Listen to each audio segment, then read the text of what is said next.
The president, meanwhile, convening an emergency meeting tomorrow with top congressional leaders as the debt ceiling X-date looms. Let's get to Eamon Javers. He's live in Washington with the latest. Hi, Eamon.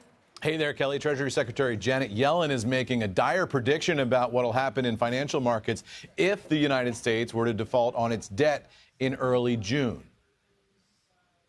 We would simply not have enough cash to meet all of our obligations.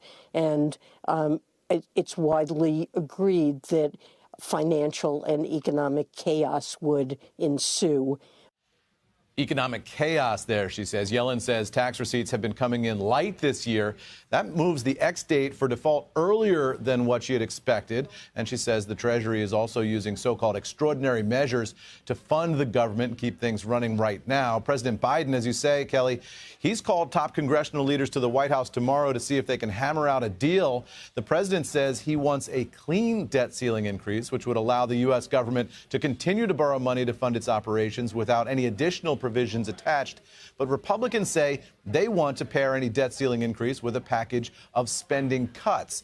Now, the senators will be in the room tomorrow, but the action is really going to be between Biden and Speaker McCarthy. As Senator Mitch McConnell said, the only solution to this impasse is going to be a deal between the president and the Speaker of the House. And he said that leaders should quit wasting time.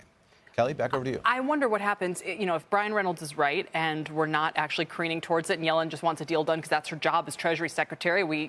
She's been doing stuff since January, extraordinary measures. If we're not going to actually run right into it, what happens? Markets aren't going to sell off then, or they're not going to push people to come to a deal. If we get corporate tax receipts June 15th and it could go a couple more months, I'm wondering if this really comes to a head maybe in the fall or over Christmas time again when it becomes a government shutdown and a debt ceiling and one of those kinds of episodes. That's a good question. If tax revenues come in heavier than expected, then maybe they could kick the can down the road a little bit. But you always get these sort of stare downs between Washington and Wall Street on this debt ceiling, where the politicians are waiting to see if the financial markets blink. The financial markets don't blink, though, because they believe that the politicians are going to come up with a solution. And you don't get the deal until after you go through some deadline and markets start to react. And when you see markets moving down sharply on news, that's when politicians say, oh, well, we better take some action here and get this thing done. So everyone's waiting for everybody else. Right, exactly. There should be like a play where that's the Seinfeld episode or something. Eamon, thank you. Waiting for the debt ceiling. Right. Eamon Javers.